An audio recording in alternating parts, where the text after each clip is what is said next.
Bueno, si van tomando asiento, rematamos la faena en términos taurinos con la conferencia de Tom Chávez sobre la ayuda de España a la independencia de Estados Unidos, una importante historia. Tomás Chávez es profesor asociado de Historia e Investigación en la Universidad de Nuevo México, director del museo y miembro de la Orden de la Isabel Católica con el grado de encomienda, premio Fundación Xavier de Salas por su relevante y dilatada actividad social y cultural dirigida al mundo hispánico. Ahora es director del Benjamin Franklin Documents in the Archives of Spain Project. Su libro más reciente es Dr. Franklin y España, The Unknown History. Ha publicado 10 libros más de historia, de estos 2 en España. Manuel Álvarez, de 1796 a 1856, un leonés en el oeste americano, de la Universidad de Valencia, y la más importante, España y la independencia de los Estados Unidos, de Taurus. Tom, tuya es la palabra. Muchas gracias.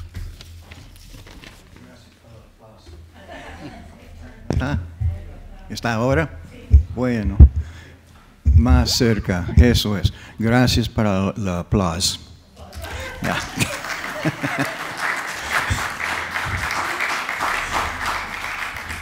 And I want to thank Ambassador Garrigues for giving my talk.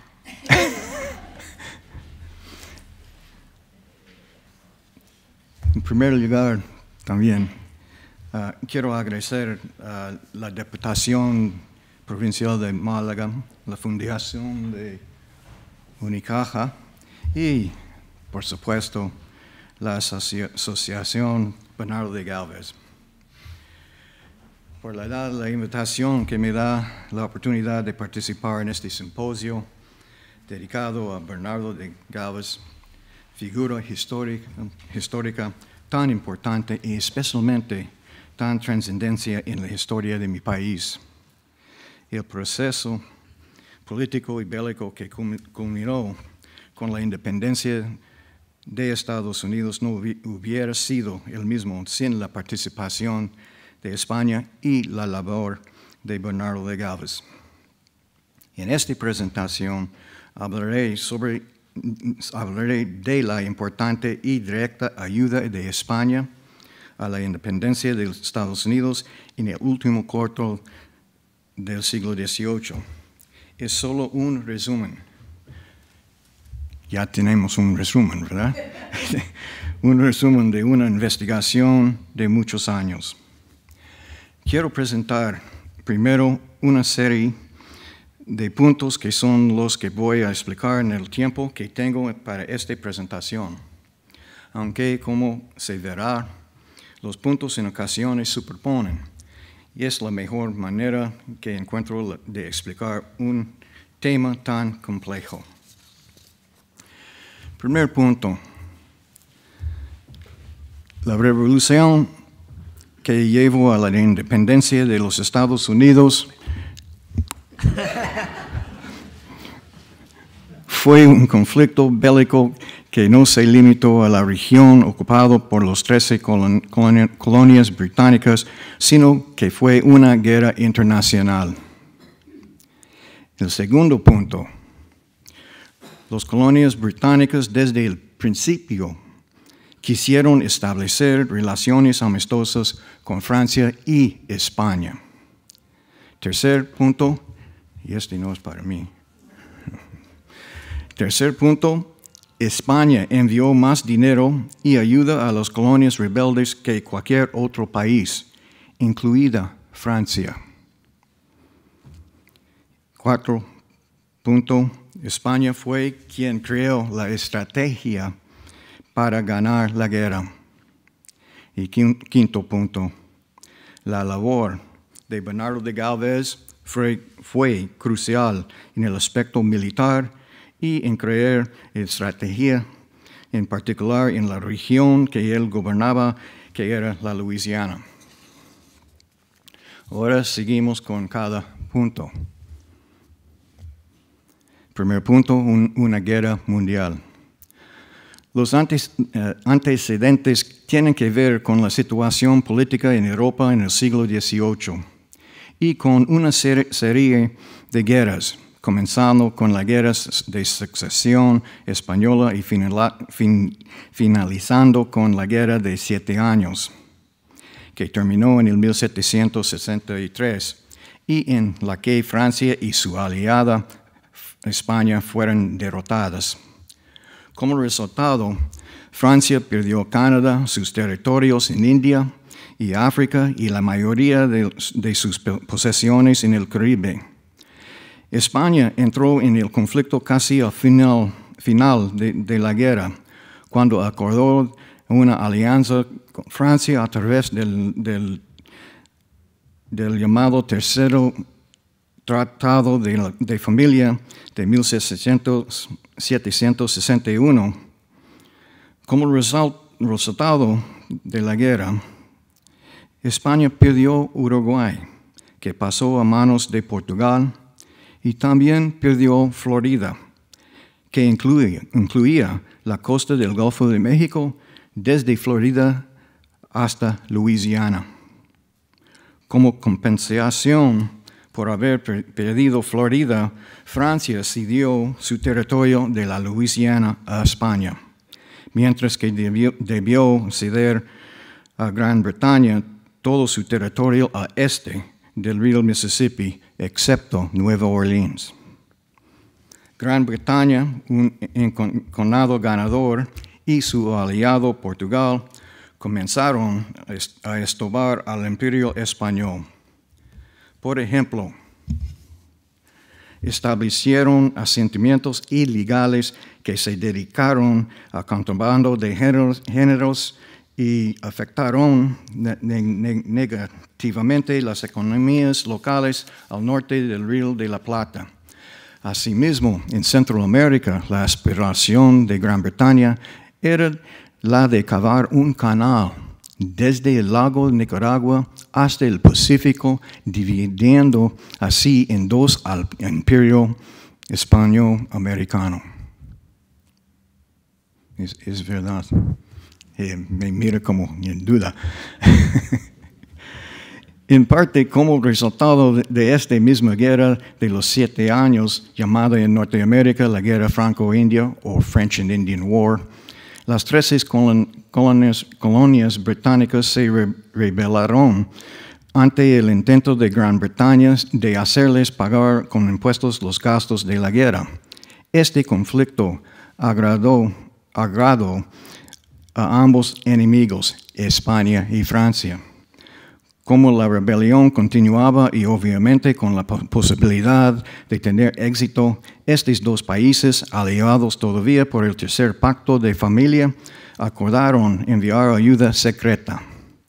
Para entonces, hasta prolongando la rebelión, causaba a Gran Bretaña problemas económicos, militares y políticos. Y esto atraía la atención y la ayuda encubierta de ambos, España y Francia.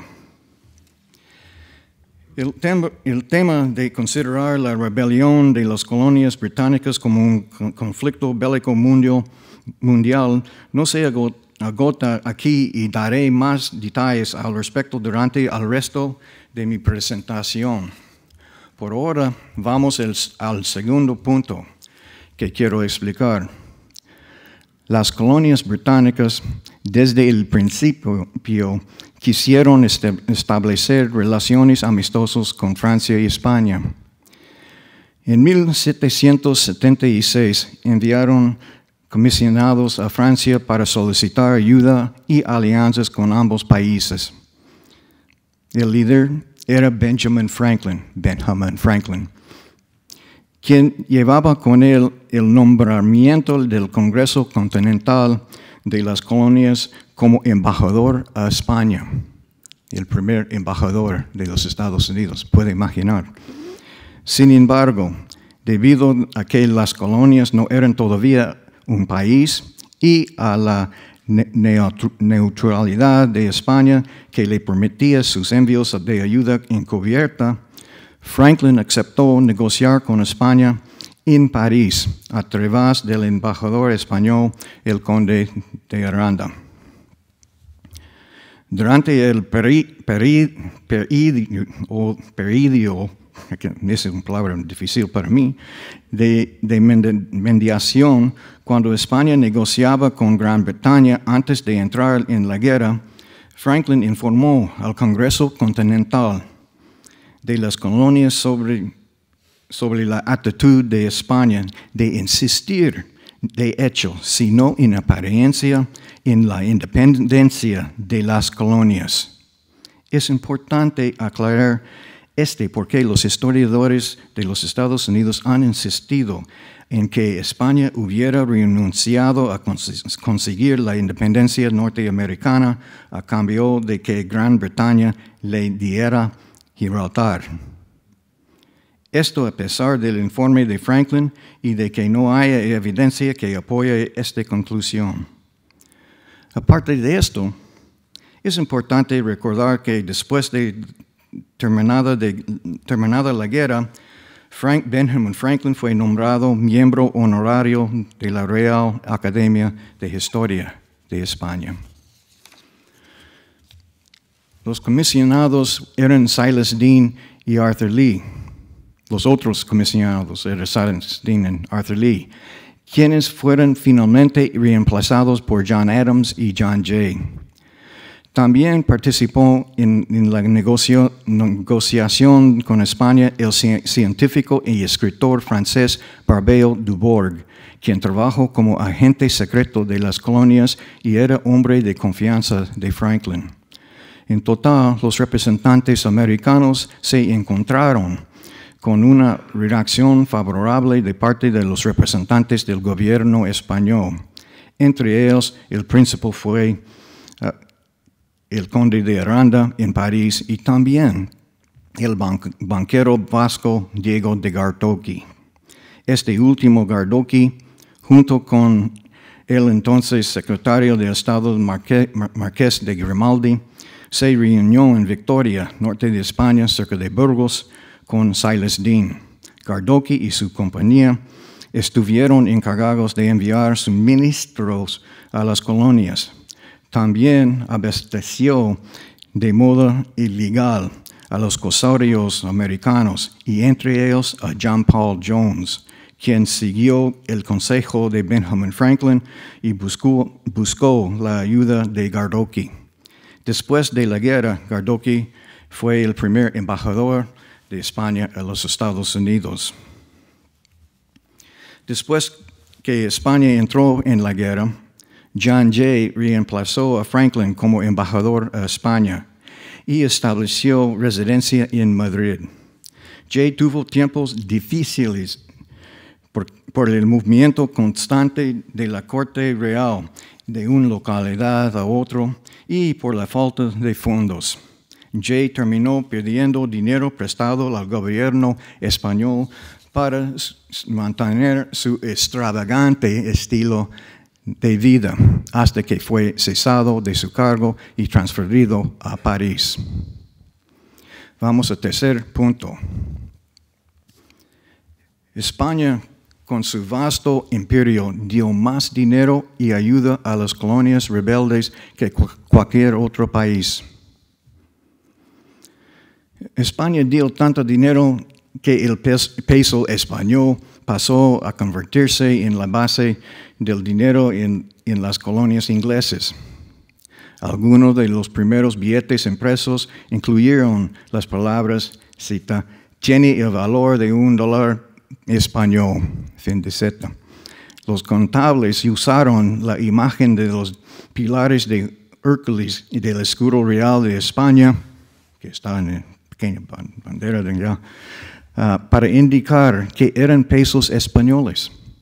Este símbolo se acortó a un pilar, y con su listón se convirtió en el signo de dólar, tal como existe hoy.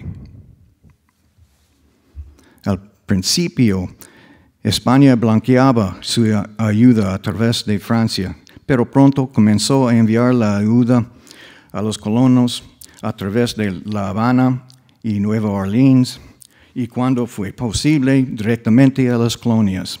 España envió dinero, plata, uniformes, calcetines, zapatos, mantas, pólvora, mosquetes y quinina, entre otras cosas.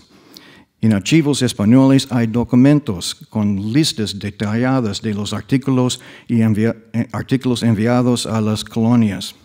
Hay también otros documentos como la Real Orden del 24 de diciembre de 1776, dirigida al capitán general de La Habana y al gobernador de Luisiana para suministrar a los americanos con la pólvora y mosquetes que hubiera disponible y que fueran enviados en barcos mercantes neutrales. Puede ser barcos de Pollack que escuchamos esta mañana. Este orden, que pudiera considerarse como un regalo anticipado de Navidad a los de las colonias rebeldes, fue dada 1 año y 2 meses antes de que Francia entrara formalmente en la guerra y 2 años y medio antes de que España declarara la guerra.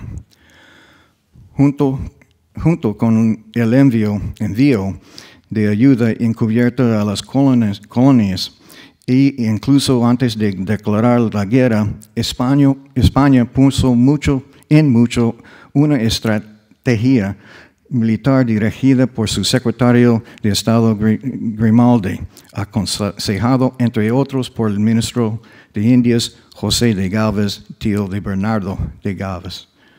De esta manera se decidió la acción militar con el fin de tener la expansión británica en Sudamérica, al mismo tiempo que mostrando claramente esta intención al aliado de Gran Bretaña, o sea, Portugal.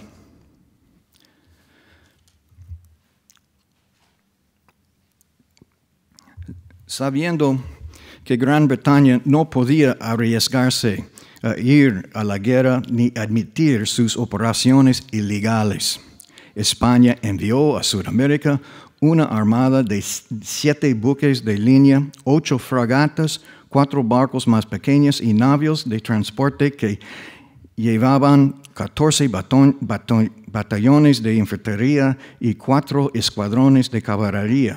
Esta fuerza atacó y con éxito y destruyó los establecimientos británicos y portugueses y sus operaciones de contrabando. Tomaron Uruguay, que estaba en manos de Portugal, y aseguraron el Río de la Plata y la ciudad de Buenos Aires. Francisco de Saavedra, de quien hablaré luego, describió esta operación como, cita, una de las empresas más organizadas y mejor proveídas que España nunca antes preparó. La flota había salido de Cádiz el 13 de noviembre de 1776, exactamente cuando los primeros comisionados de las colonias rebeldes arribaban a Francia. Al mismo tiempo, otra escuadra española navegaba hacia arriba en la costa ibérica y hacia el interior del río Tajo, anclando frente a Lisboa y mostrando claramente la vulnerabilidad de Portugal. Avergonzado, sino humillado, el poderoso secretario de Estado de Portugal, el Marqués de Pombal, captó el mensaje. Poco después, esta debilidad se mostró más clara cuando al morir el rey José I de Portugal, queda al mando su esposa, la reina María Francisca. La reina firmó rápidamente un tratado de amistad con su tío, el rey Carlos III de España. Francia oficialmente entró en la guerra en febrero de 1778. El secretario de de Estado francés, el conde de Vergennes, había aconsejado a su rey no entrar en la guerra a menos que también España se comprometiera.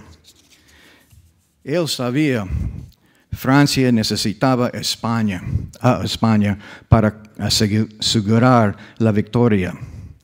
El plan de Francia consistió en sorprender la flota británica a Nueva York y rápidamente concluir la guerra.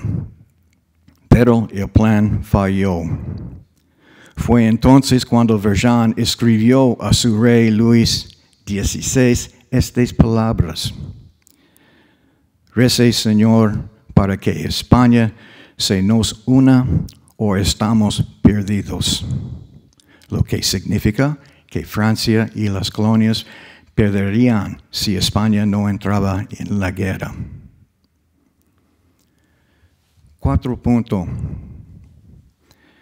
España creó que la estrategia para finalizar la guerra.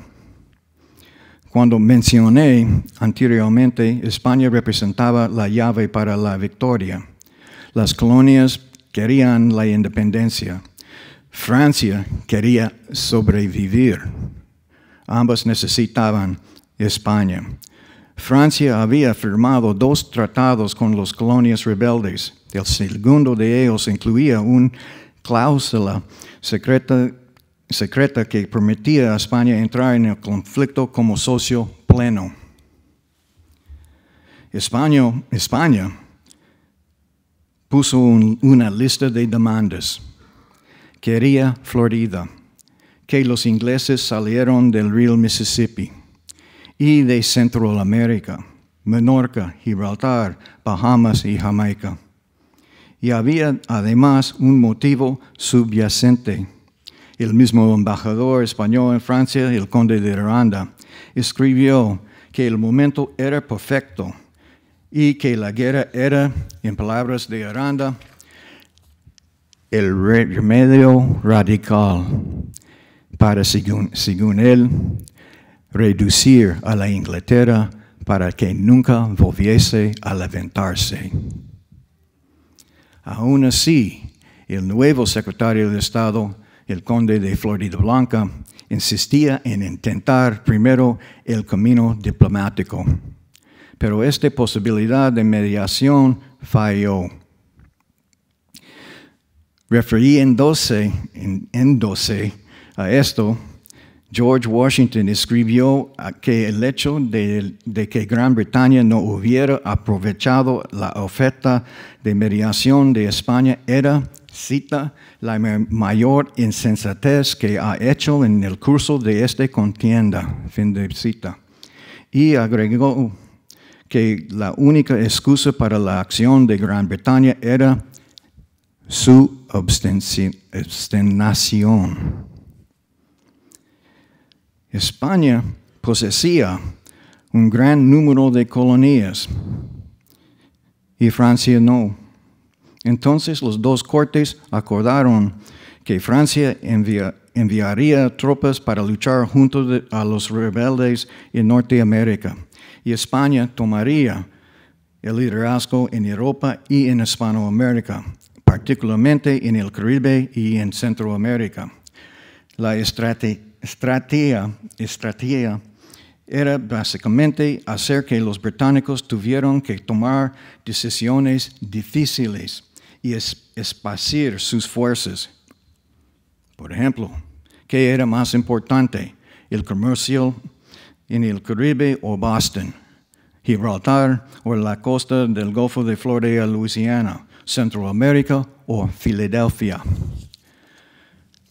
La fuerza naval combinada de España y Francia superaba a la de Gran Bretaña. Ignorar esto fue un error táctico de parte de Gran Bretaña. Militarmente, los buques de línea, que eran los barcos de batalla de la época, significaban todo. Aún un oficial de tierra como George Washington entendía la importancia de la fuerza naval combinada. El general americano profetizó que esa victoria solo se conseguiría cuando, según sus palabras, Francia y España se unan y obtengan una superioridad marítima decisiva. Ahora Gran Bretaña tenía que poner prioridad en sus propias costas. España declaró la guerra a Gran Bretaña el 21 de junio de 1779. Los aliados entendían la importancia de la participación de España y de ahí que fuera España quien determinara la estrategia de la guerra. España combatió a Gran Bretaña de forma agresiva. Los españoles dirigieron fuerzas conjuntos franceses y españoles y derrotaron a los británicos en Menorca y pusieron sitio a Gibraltar. España y Francia hasta consideraron invadir Gran Bretaña. Además, España ya había conseguido romper la alianza portuguesa con Gran Bretaña y removido la presencia británica en el Río de la Plata. Bajo el liderazgo del general Matías de Gálvez, padre de Bernardo de Gálvez, España paró el plan británico de avanzar por el río San Juan de Nicaragua al lago de Nicaragua para cavar un canal al Océano Pacífico de cerca de 17 kilómetros y dividir así el imperio español en América. Tropas españolas enfrentaron y vencieron las fuerzas británicas y sus aliados indígenas en el río Tinto y en las selvas de Centroamérica, así como en la isla de Roatán, a 70 kilómetros de la costa de Honduras. Parte del combate más difícil, bajo una miserable humedad y calor, tuvo lugar en Centroamérica, bajo de Matías de Gálvez. Todo esto se hizo exactamente como España lo había planeado. Gran Bretaña no podía defenderse en todas partes. Por ejemplo, intentó 2 veces liberar Gibraltar del sitio español. Y durante el primer intento británico para liberar Gibraltar, la flota francesa aprovechó la oportunidad para transportar su ejército que se unió a las fuerzas coloniales de Washington. Durante el segundo intento de liberación, Gran Bretaña envió a Gibraltar una flota bajo las órdenes del famoso almirante George Rodney, que fue enfrentado por el general español Juan de Lángara, que llevaba una flota la mitad de grande que la de Rodney. El casi vencido Lángara continuó luchando hasta que fue severamente herido y su barco casi arruinado apenas flotaba. Su valorosa actuación, unida al mal tiempo, consiguieron desmantelar 1/3 de los buques de línea de Rodney y dispersar el resto. Como resultado, Rodney fue incapaz de suplir adecuadamente o liberar Gibraltar del sitio español. Esta segunda distracción con Gibraltar dio la oportunidad, por un lado, para que una segunda flota francesa navegara de manera segura y, por otro lado, al embarque de una numerosa expedición española para suplir La Habana. Los soldados de esta última fuerza tomarían parte en el posterior sitio a Pensacola. El ministro de Indias, José de Gálvez, escribió que Lángara había vendido cara la victoria al enemigo. Quinto punto, la importancia de la actuación de Bernardo de Gálvez. Un hombre que estuvo en el lugar preciso en el momento preciso. Bernardo de Galvez pasó a la ofensiva de forma exitosa. Sus fuerzas conjuntas españolas y coloniales defendieron San Luis, que está en el parte norte del río Mississippi. Galvez personalmente dirigió las fuerzas derrotaron a los británicos en la parte baja del río Mississippi, en Manchac, Baton Rouge y Natchez.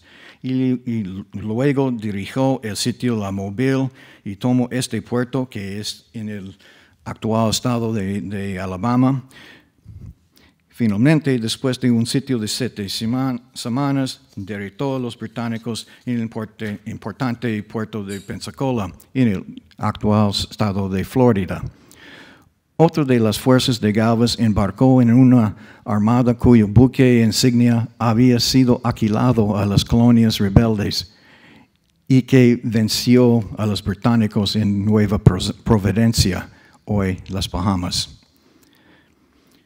Finalmente, Bernardo de Galvez, con ayuda de su amigo y representante del rey Francisco de Saavedra, permitió a la flota francesa que estaba en el Caribe navegar al norte a la bahía de Chesapeake, en el actual estado de Virginia.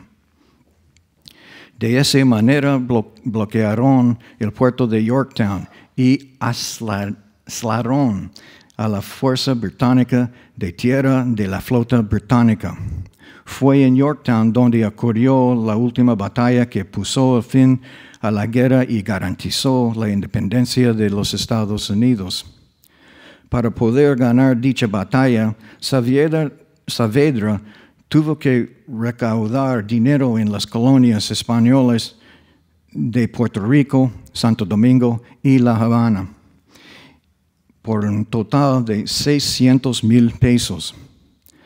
Galvez además ordenó a un barco que llevaba plata de Nueva España con 1,000,000 de pesos dirigirse a Yorktown para ayudar a pagar la batalla. Hoy el valor de dólares es cerca de 48 millones de dólares. 48 millones. De modo que la batalla de Yorktown fue en parte una estrategia española diseñada por Saavedra, aprobada por Bernardo de Galvez y dentro de los parámetros generales establecidos antes que España entrara en guerra. Además, la batalla financió España con una línea de crédito que se extendió desde México a Cuba. El almirante francés, François-Joseph Paul de Grasse, escribió más tarde sobre la victoria de Yorktown, diciendo que el dinero enviado por España podía considerarse como, cita, los dólares que han cementado el edificio sobre el cual se ha erigido la independencia de Norteamérica. Fin de cita. Por otro lado, esta victoria no se pudo haber conseguido si España y Francia no hubieran distraído a la flota británica de Norteamérica con una falsa invasión a Gran Bretaña. En conclusión, claramente, sin la participación de España, las colonias rebeldes británicas con su aliada Francia no hubieran podido ganar esta guerra. Obviamente, además, es con toda razón que el conde de Randa fue un firmante igual de importante en el tratado que puso el fin a la guerra. Fue el Tratado de Versalles de 1783, que Aranda firmó junto con los representantes de Francia, Estados Unidos de América y Gran Bretaña. Pero, ¿por qué interesarse por esta historia? ¿Por qué es importante? ¿No hay respuestas? Ok. Entonces me voy a compartir algo. Aquí está el nacimiento de una nación que se ha convertido en un poder mundial. Y España jugó un muy importante papel en ese nacimiento. Aquí está el comienzo de las relaciones diplomáticas entre los Estados Unidos y el mundo hispánico. Aquí está una historia relativamente desconocida en Estados Unidos. Aquí hay ejemplos para los líderes de hoy.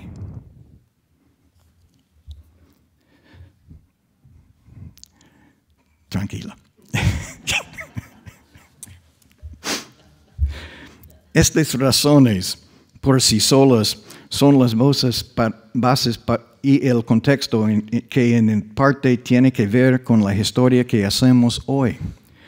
Esto no puede ser hoy más obvio en los Estados Unidos, donde los hispanos o latinos descendientes de aquella diáspora española y hispanoamericana luchan contra los prejuicios nacidos de la Reforma protestante y transmitidos a través de la historia hasta el presente.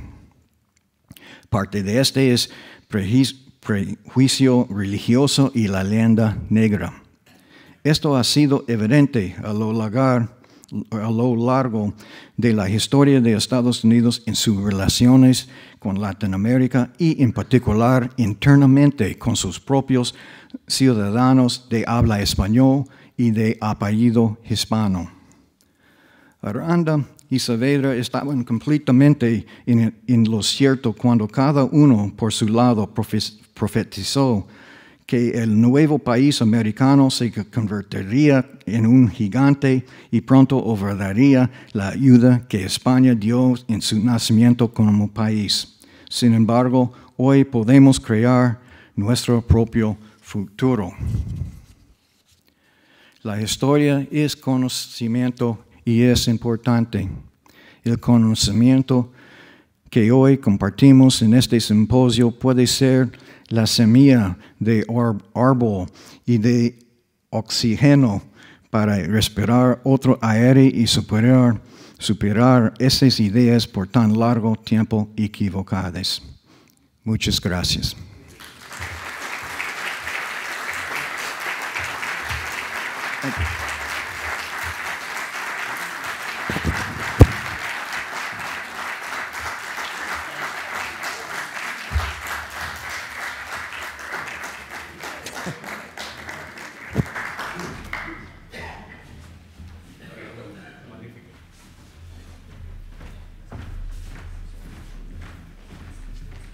Bueno, después de la conferencia de Tom Chávez, que creo que ha dejado perfectamente clara cuáles han sido las circunstancias de la guerra de independencia de los Estados Unidos y el apoyo español a esa guerra de independencia, yo creo que se nos hace un poco tarde. Lo digo por el tema, si había alguna de las preguntas.